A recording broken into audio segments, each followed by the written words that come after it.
Hello everyone, welcome to SSV classes. Myself Sampada. उम्मीद है आप सभी की तैयारियां बहुत ही बेहतर ढंग से चल रही होंगी। जैसा आप सभी को पता है कि दिसंबर में आप सभी के एग्जामिनेशन है, तो आप लोग बिना टाइम गंवाए बहुत ही बेहतर तरीके से अपनी तैयारी कर रहे होंगे। और मैं भी पूरी कोशिश कर रही हूँ कि बिना टाइम आपका ज़्यादा लिए कम समय में आपको बेहतर से बेहतर जानकारी दे सकूँ। तो वीडियो के लास्ट तक बने रहें और वीडियो अगर अच्छी लगे तो लाइक शेयर सब्सक्राइब भी ज़रूर करें। आज का टॉपिक है कॉग्निशन एंड इमोशन। तो कॉग्निशन, पहले आप जानें कि कॉग्निशन होता क्या है, संज्ञान क्या होता है ना। संज्ञान क्या चीज़ें हैं, यहाँ पे देखिए एक तरीके से कॉग्निशन का मतलब होता है समझ। ठीक है, समझ। ये जो कॉग्निशन वर्ड है ये आपका लैटिन वर्ड किससे लिया गया है, कॉग्नोसियर से लिया गया है। मैंने फर्स्ट लाइन लिख दी है, ठीक है। लैटिन वर्ड कॉग्नोसियर से लिया गया है और इसी से आप समझ जाएंगे कि कॉग्नो का जो मीनिंग होता है उसमें, उसका मतलब होता है जानना, समझना। ठीक है, आप अपनी सराउंडिंग में, अपने पर्यावरण में, अपने चारों तरफ जिन चीज़ों के बारे में आपको जानकारी मिल जाती है, आप जिन चीज़ों को समझ जाते हैं, जान जाते हैं, वो क्या होता है, वो आपका क्या कॉग्निशन कहला जाता है। वो क्या होता है, उसमें उसका मतलब ये होता है कि आपने उसके बारे में जान लिया, आपने उसके बारे में समझ लिया। ठीक है, तो ये एक तरीके का क्या हो गया, कॉग्निशन हो गया, संज्ञान में आ गया आपके चीज़ें। जैसे अगर मैंने कह दिया कि ये मार्कर है, तो आपने देख लिया ये मार्कर है, आपको समझ में आ गया ये मार्कर है, तो आपके संज्ञान में ये चीज आ गई कि ये क्या है, आपका मार्कर है। ये बोर्ड है आपके दिमाग, अगर आपको मालूम चल गया कि अच्छा ये बोर्ड है, तो ये आप समझ गए कि हाँ ये बोर्ड है, आपने अपने दिमाग में रख लिया वो चीजें, तो वो संज्ञान में आ गया आपके। ठीक है, दिमाग में रख लिया, बार बार मैं बोल रही हूँ, तो ये चीजें क्या है, ये एक तरीके से आपके एक मानसिक प्रक्रिया है, आप इस तरीके से भी बोल सकते हैं इसको। तो मैंने बड़े इजीली आपको बताया कि ये चीजें जानना, इसका मतलब होता है कि किसी चीज को आप जान गए, समझ गए, तो वो आपका कॉग्निशन हो गया। ठीक है, तो एक तरीके से हम कह सकते हैं ये एक तरीके की मानसिक प्रक्रिया है। ठीक है, जिसमें क्या क्या चीजें आती हैं, इससे क्या क्या संबंधित हो सकता है, इससे आपके मेंटल स्किल कह सकते हैं, आप आपकी थिंकिंग स्किल कह सकते हैं, आप कैसे सोचते हैं। ठीक है, आपकी मानसिक जो प्रक्रिया है, मानसिक स्थिति वो कैसी है, तो ये सब इसमें क्या है, इंक्लूडेड है। थिंकिंग स्किल है, प्रॉब्लम सॉल्विंग, आप प्रॉब्लम किस तरीके से सॉल्व कर रहे हैं, इन सब से रिलेशन है इसका। रीजनिंग, आपकी तर्क शक्ति कैसी है, ठीक है, लॉजिकल कितने हैं आप, फिर आपका मेमोराइजिंग, आपकी याद कितने अच्छे तरीके से कोई चीज याद रहती है। ठीक है, तो इमेजिनेशन, कल्पना शक्ति, और आपके जो पास्ट एक्सपीरियंस है, जो पिछला जो भी एक्सपीरियंस है आपका, जो भी चीज़ें हैं पिछली, तो उन चीज़ों से आपको क्या क्या समझ में आया है। इसका मतलब क्या है, एक तरीके से कह सकते हैं जब बच्चा छोटा होता है तो उसे तो नहीं पता होता ना कि वो बेड से नीचे गिर जाएगा।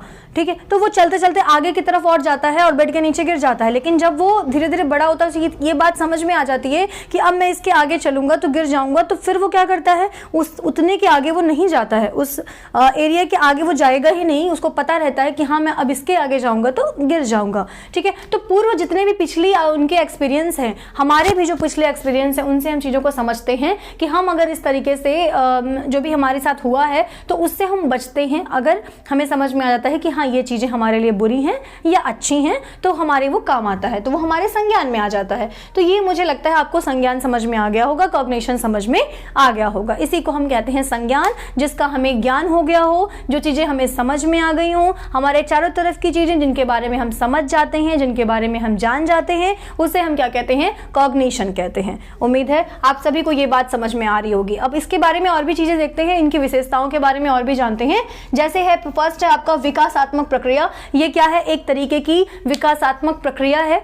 ठीक है, जैसे जैसे आप बड़े होते हैं आपका विकास, आपका संज्ञान भी बढ़ता जाता है।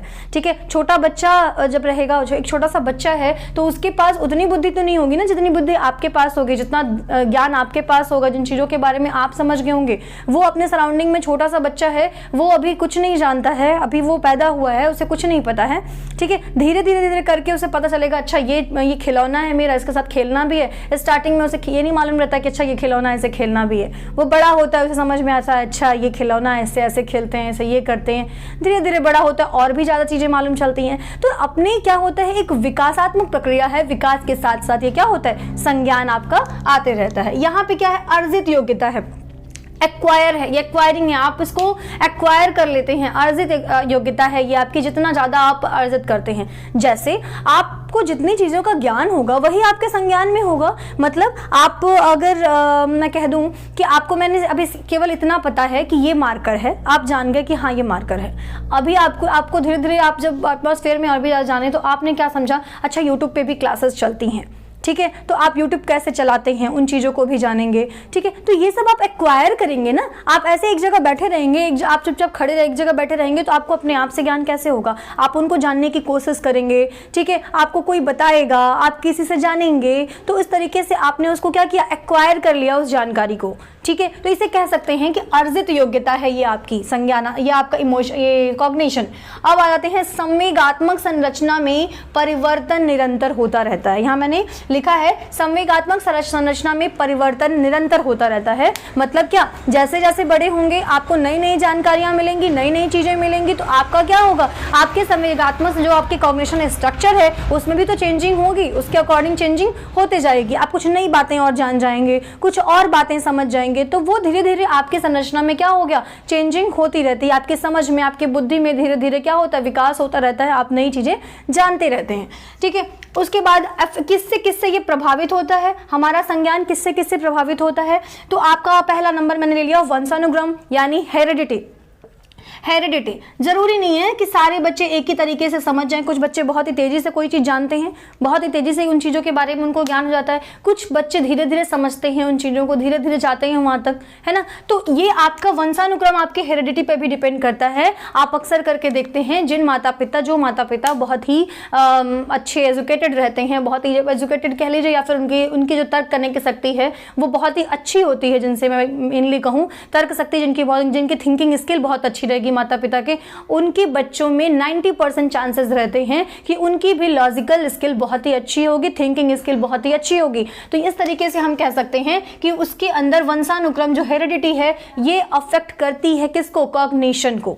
ठीक है, नेक्स्ट है आपका वातावरण यानी एनवायरमेंट। अगर मैं एनवायरमेंट की बात करूं तो एनवायरमेंट आप स्पेशली समझ सकते हैं कि एनवायरमेंट, वातावरण का भी प्रभाव पड़ता है। आप अगर मैं कह दूं कि कोई बच्चा है, उसके घर में फ्रिज नहीं है, तो उसे कैसे पता रहेगा कि फ्रिज में क्या होता है? फ्रिज खोलेंगे, फ्रिज में पानी ठंडा होता है, उसे कैसे पता रहेगा? जिन बच्चों के घर में, अगर किसी बच्चे के घर में फ्रिज है, उसके घर में वो प्रक्रिया चल रही है, उस फ्रिज से पानी ठंडा आ रहा है, उसको मिल रहा है, तो उसे ये लगेगा अच्छा इससे पानी ठंडा होता है इसके अंदर डालने से। ठीक है, तो कुछ दिन बाद आप देखेंगे छोटा सा बच्चा कहेगा फ्रिज वाला पानी चाहिए। ठीक है, उसे पता चल जाता है कि हाँ फ्रिज में पानी ठंडा हो जाएगा। ठीक है, तो आपके वातावरण का भी आप पे प्रभाव पड़ता है। ठीक है, जिन लोगों के साथ रहेंगे, जैसे मोगली वाली मैंने कहानी कही थी, तो मोगली वाली स्टोरी में क्या है, वहां पे वो जंगल में रहता है, कई सारे जानवरों के बीच में रहता है, तो उन्हीं के अकॉर्डिंग वो समझता है, उन्हीं की भाषा वो जानता है, वो मोगली है ना। तो वातावरण का बहुत ही ज्यादा प्रभाव पड़ता है आप पे। आगे चलते हैं, लिंग, जेंडर का भी प्रभाव पड़ता है। एक लड़की की प्रॉब्लम बहुत ही बेहतर तरीके से समझती है, एक बॉय की प्रॉब्लम बहुत ही अच्छे तरीके से समझता है। ये आप अक्सर करके समझते होंगे, जानते होंगे। ठीक है, आपकी प्रॉब्लम, आप किस परेशानी से गुजर रहे हैं, क्योंकि वो दूसरी लड़की के साथ भी हो सकता है या होता है, तो वो चीजें वो ज्यादा बेहतर तरीके से समझ पाती है। ठीक है, बॉयज की अपेक्षा बॉयज की प्रॉब्लम समझते हैं, तो इसे हम कह सकते हैं कि जेंडर का भी प्रभाव पड़ता है किस पे, कॉग्निशन पे।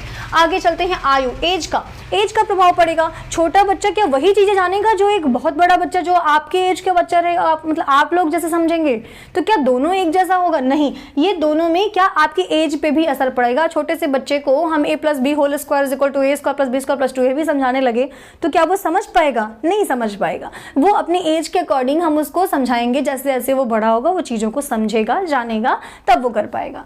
तो ये आपकी एज पे भी डिपेंड करता है। एजुकेशन पे कॉग्निशन डिपेंड करता है कि नहीं? ऑब्वियस है, आप शिक्षा लेते हैं, नई नई जानकारियां मिलती हैं, नए नए चीजों का ज्ञान होता है आपको। मैंने पहली लाइन बताई है, जब भी नई चीजों का जानकारी, नई चीजों के बारे में जानते हैं आप, उसे ही हम एक तरीके से कॉग्निशन कह सकते हैं। तो ऑब्वियस है, शिक्षा भी आपका अफेक्ट करेगा किस पे, आपके संज्ञान पे। गलत शिक्षा दी जाएगी तो आपको गलत जानकारी मिलेगी, है ना। सही चीजें आप जानेंगे तो सही चीजों की जानकारी मिलेगी, आपका कॉग्निशन उस टाइप का होगा। आगे चलते हैं, मीडिया से भी बहुत सारी जानकारियां, आपके न्यूज़पेपर से, आपके टीवी चैनल से, आपके बहुत सारी मैगजीन से, इन सब से भी आप बहुत सारी चीजें जानते हैं, समझते हैं। ठीक है, तो ये भी आपका अफेक्ट डालता है किस पे, कॉग्निशन पे। तो इस तरीके से हम कह सकते हैं कि इन चीजों का इफेक्ट पड़ता है किस पे, इन चीजों का इफेक्ट पड़ता है कॉग्निशन पे, है ना।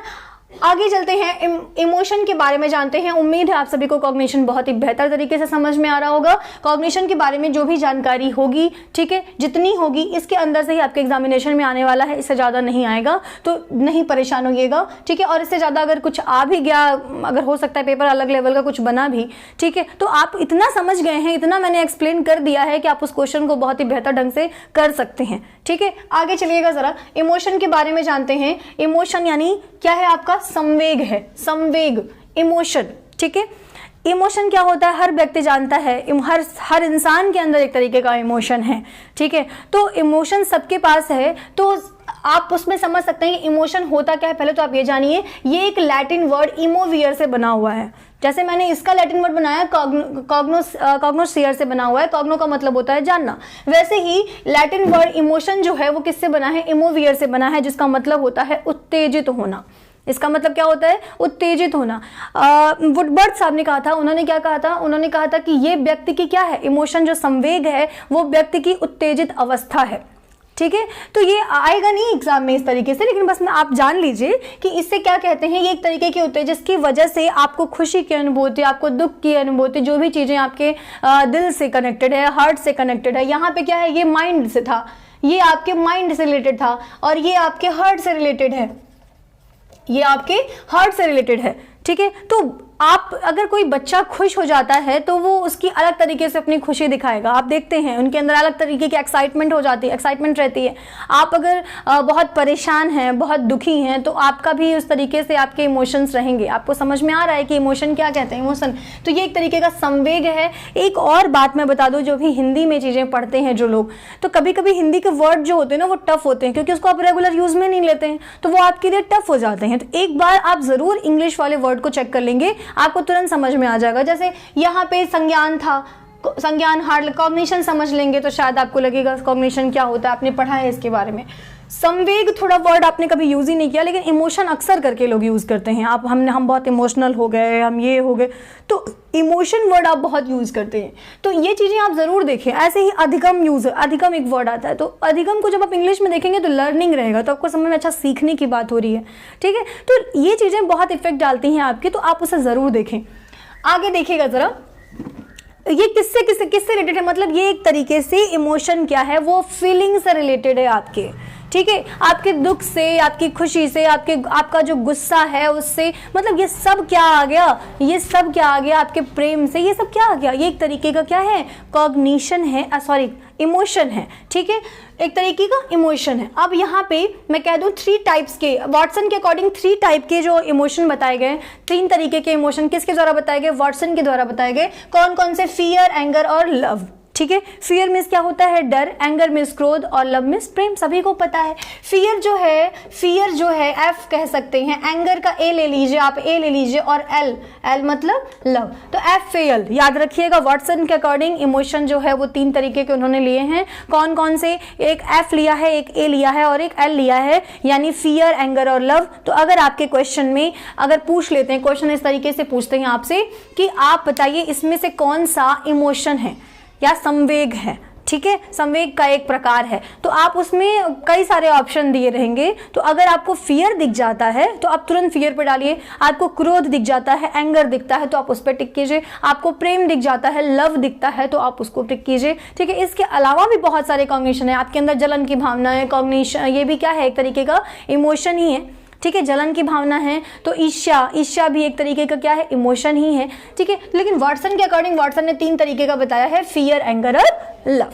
अब इसकी कोई क्या क्या विशेषताएं हैं इमोशन के बारे में अगर आप जानेंगे तो यहाँ पे क्या जानेंगे? टेम्पररी है, क्षणिक होता है ये, ठीक है। ये मतलब कुछ देर में आपका मूड चेंज हो जाएगा, जरूरी नहीं है हमेशा आप दुखी ही रहेंगे, आपका दिमाग, आप दुखी हैं किसी टॉपिक को लेकर तो हमेशा दुखी रहेंगे, ठीक है। या अगर हम सब बच्चों की ही बात करेंगे, क्योंकि हम एज अ टीचर ही बिहेव करने वाले हैं जो आप सब, तो यहाँ पे अगर बच्चे की बात करें तो बच्चा कुछ देर में आपको हंसता हुआ दिखाई देगा, वह हंस रहा है किसी टॉपिक पे और तब तक उसको कोई सामान उसका गुम हो गया, तो आप देखिए कितनी चिंता उसके एनेक्सिटी उस पर दिखाई देगी, उसके मस्तिष्क पे दिखाई देगी, वो परेशान दिखेगा आपको, ठीक है। तो वो एक तरीके का क्या आ गया, वो चेंज हो गया, उसका जो इमोशन है वो चेंज हो गया। फिर कुछ देर में क्या हुआ, वो रो रहा है, उसकी चीज गायब हो गई या वो रो रहा है तो वो भी चेंज, फिर कुछ देर में उसको मिल गया तो वो फिर खुश। तो एक तरीके से क्या है, एक तरीके का ये टेम्पररी है, चीज़ें चेंज होती रहती हैं, इमोशंस जो हैं वो चेंज होते रहते हैं, ये क्षणिक होते हैं, ठीक है।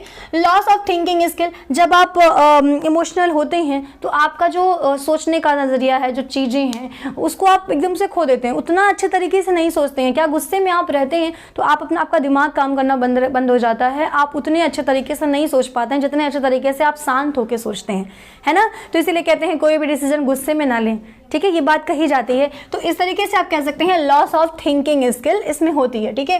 इंटरनल एंड एक्सटर्नल चेंजेस, जो भी अंदर इंटरनल चेंजेस हैं, एक्सटर्नल चेंजेस हैं, वो भी आपको दिखाई देते हैं। आप गुस्सा रहेंगे, अंदर से आपको गुस्सा है तो आपके चेहरे पे स्माइल नहीं रहेगी, या फिर अगर आप कहते हैं कि स्माइल है तो सब लोग उसको एक नाम देते हैं, ये दिखावा कर रहा है, ठीक है, क्योंकि वो चीज़ें आपके फेस पे तुरंत दिखाई देती हैं। रियलिटी जो है क्या है, वो दिखाई देती है फेस पे। अगर आप गुस्से में हैं, ठीक है, आपको खुशी है तो आप वो खुशी छुपा नहीं पाते हैं, आप वो खुशी में बहुत ज़्यादा खुश दिखाई देते हैं, ठीक है। तो इस एक तरीके से कह सकते हैं इंटरनल और एक्सटर्नल चेंजेज होते हैं। तो ये क्लियर हो गया कि कॉग्निशन क्या होता है और क्लियर हो गया इमोशन क्या होता है। यही मेन चीज़ें हैं जो आपके कॉग्निशन और इमोशन से आती हैं, एग्जामिनेशन में इन्हीं सब टॉपिक से आता है। अब अगर मैं सबसे इंपॉर्टेंट, मैंने मोस्ट इंपॉर्टेंट यहाँ पे क्या लिखा है जो अभी तक मैंने नहीं बताया, आपसे पूछा जाता है कि कॉग्निशन और इमोशन में क्या रिलेशन है, तो आप जब भी बताएंगे कि इन दोनों में संज्ञान और संवेग में क्या रिलेशन है, तो रिलेशन क्या है कि ये दोनों क्या होते हैं, इंटर कनेक्टेड होते हैं, इंटर रिलेटेड होते हैं एक दूसरे से। लिखा है ना, both are interrelated with each other. मैंने एक और चीज लिखी यहाँ पे, एक्सेप्ट ज़ेजोंग। अगर ज़ेजोंग की बात आती है, ज़ेजोंग जो है इनके अनुसार, ज़ेजोंग जी ने क्या कहा, इनके अनुसार क्या है कि इन्होंने कहा कि ये दोनों स्वतंत्र हैं, ये दोनों क्या हैं, ये दोनों इंटर रिलेटेड नहीं हैं, ये दोनों एक दूसरे से जुड़े हुए नहीं हैं। और बाकी सभी ने क्या कहा, बाकी सभी ने इस बात को माना है कि ये दोनों क्या है, इंटर रिलेटेड हैं। तो जब भी ज़ेजोंग की बात आएगी आप सीधे बताएंगे कि ज़ेजोंग वाले केस में क्या है, दोनों स्वतंत्र हैं। अब क्यों इंटर रिलेटेड हैं, ये दोनों क्यों जुड़े हुए हैं, आप बताइए। आपका अगर मन स्थिति आपके ठीक नहीं है, आपका दुखी हैं, आप अंदर से बहुत ही परेशान हैं, किसी चीज़ को लेके आप बहुत परेशान हैं, तो उस समय कोई आपसे कह दे कि आप मुझे पढ़ा दीजिए, तो क्या आप पढ़ा पाएंगे? या आपसे कोई कह दे कि आप ये टॉपिक पढ़िए, आप उतना ध्यान नहीं दे पाएंगे, उतना नहीं पढ़ पाएंगे, ठीक है, जितने अच्छे से आप अपनी खुशी अवस्था में, जब आप खुश रहते हैं, कोई टेंशन नहीं है, रिलैक्स हैं एकदम, ठीक है, तो उस तरीके से जब आप रहते हैं तब आप ज़्यादा अपना 100% चीज़ें दे पाते हैं। आपकी हमारी तबीयत खराब है तो क्या हम क्लास ले पाएंगे? नहीं ले पाएंगे ना। तो क्या उतनी अच्छे तरीके से आते, अगर तबीयत खराब है तो हम शायद अपना बेस्ट ना दे सकें, हो सकता है कि बेस्ट ना दे सकें, या आपकी तबीयत खराब है तो आप उतने बेहतर तरीके से ना पढ़ सकें, ठीक है। तो एक तरीके से हम कह सकते हैं ये दोनों क्या है, इंटर रिलेटेड हैं, एक दूसरे से जुड़े हुए हैं, ठीक है, ये दोनों एक दूसरे से जुड़े हुए हैं। तो हर किसी ने माना है कि संज्ञान और संवेग दोनों क्या है, एक दूसरे से जुड़े हुए हैं, इंटर रिलेटेड हैं। तो ये थी पूरी कहानी, और ज़ेजोंग की बात आएगी आप सीधे कहिएगा स्वतंत्र हैं, ठीक है। तो ये पूरी कहानी थी किसकी, संवेग और संज्ञान की। उम्मीद है ये पूरा टॉपिक आपको समझ में आया होगा। अभी इसको और भी क्लियर करते हैं कुछ क्वेश्चंस को लेके, ठीक है, और इसके बाद आपको ये चीज़ें और भी ज़्यादा क्लियर हो जाएंगी, ठीक है। और हाँ, अगर वीडियो पसंद आ रही हो तो लाइक शेयर सब्सक्राइब भी ज़रूर करें, ठीक है। अभी हम लोग बात कर रहे हैं इमोशन की, तो एक और एग्जाम्पल आप सुनिए। अगर इमोशन है, इमोशन यहाँ पे क्या होता है, जब आप क्या करते हैं, जब आप एक कमेंट करते हैं कोई बहुत ही अच्छा सा, या फिर आप लाइक करते हैं, आप एक सब्सक्राइबर भी बढ़ता है ना, तो नए यूट्यूबर्स का क्या होता है, वो बहुत ही ज़्यादा खुश होते हैं कि अच्छा चलो कुछ मैं शायद अच्छा हो रहा है, बहुत ही बढ़िया हो रहा है। तो वो उनको एक अलग तरीके से अगला टॉपिक हम पढ़ाएंगे मोटिवेशन, तो उन्हें मोटिवेशन मिलती है आप सबसे, ठीक है। तो वो चीज़ें अगर आप करते हैं तो जितने भी जो न्यू यूट्यूबर्स हैं अगर वो बेहतर कर रहे हैं तो उन्हें एक तरीके से लगता है कि हाँ मुझे और भी अच्छा करना चाहिए, और भी बेहतर देना चाहिए, है ना। तो ये चीज़ें बहुत ही ज़्यादा ज़रूरी हैं। तो मुझे भी थोड़ा, मेरे अंदर भी वो खुशी वाला इमोशन आएगा, है ना। तो ये चीज़ें अगर आप करते हैं तो आगे चलते हैं, कुछ क्वेश्चंस को देखते हैं। स्टार्ट करते हैं। क्वेश्चन नंबर 1, संज्ञान व संवेग के बारे में कौन सा कथन सत्य है? फर्स्ट है संवेग, यानी संज्ञान व संवेग मतलब इमोशन एंड कॉग्निशन। ये आपका संज्ञान क्या है? कॉग्निशन। संवेग क्या है? इमोशन। उन दोनों के बारे में कौन सा कथन सत्य है? संवेग संज्ञान को प्रभावित करते हैं किंतु संज्ञान नहीं। संवेग यानी इमोशन प्रभावित करते हैं लेकिन संज्ञान नहीं। आपको मैंने सबसे पहले ये बात बताई थी और ये समझा था कि दोनों क्या है, अभी कुछ देर पहले बताया था, पहले नहीं कुछ देर पहले ही बताया था कि क्या होता है, दोनों एक दूसरे से इंटर रिलेटेड होते हैं, दोनों एक दूसरे से क्या होते हैं, जुड़े हुए होते हैं, यानी दोनों का एक दूसरे पे इफेक्ट पड़ेगा।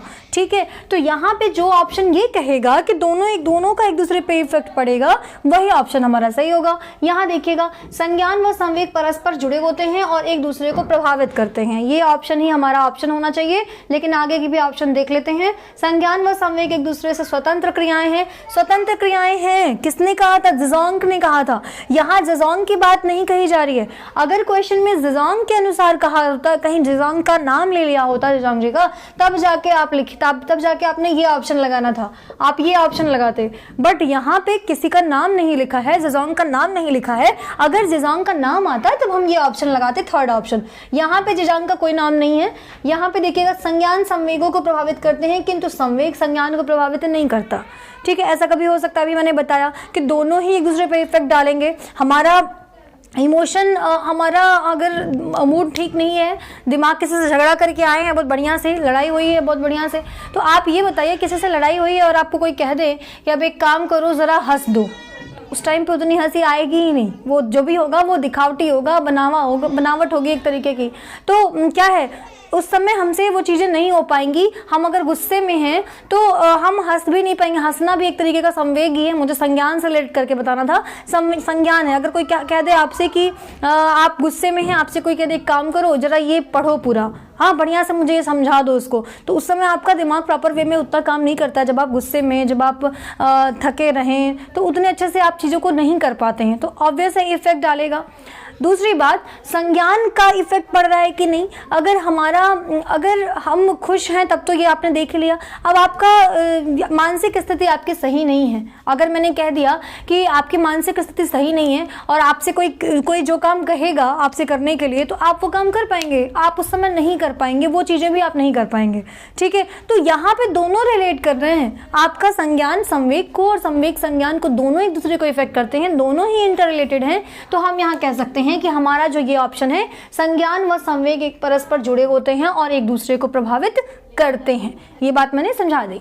सेकंड आइएगा, संवेग है। संवेग क्या है? संवेग मतलब इमोशन। इमोशन का मतलब क्या? जो फीलिंग से जुड़ा होता है, मैंने बताया था रिलेटेड टू फीलिंग्स। ठीक है, ये किससे? फीलिंग से, दिल से रिलेट करता है, हार्ट से होता है। यहाँ संज्ञान को मैंने क्या बताया था? संज्ञान जो होता है वो माइंड से रिलेट करता है। ठीक है, मस्तिष्क की प्रक्रिया है, वो मानसिक प्रक्रिया है। ये आपका क्या है? ये फीलिंग से रिलेटेड है। ठीक है, आपके भावनाओं से रिलेटेड है। तो यहाँ देखिएगा कौन है जो फीलिंग से रिलेटेड है। अगर मैं कहूँ ध्यान की बात, तो ध्यान मतलब ध्यान से कोई चीज़ सोचना, अवधान जो है, तो ध्यान है यानी वो मानसिक प्रक्रिया है। ठीक है, आप दिमाग लगाएंगे तभी वो चीज़ों पे ध्यान लगा पाएंगे। उत्तेजना में क्या है? उत्तेजना में क्या है? यहाँ पे क्या, मैंने आपको जब इमोशन बताया था तो उसमें मैंने कहा था कि वुडवर्ड साहब ने कहा है कि यह व्यक्ति की एक उत्तेजना है।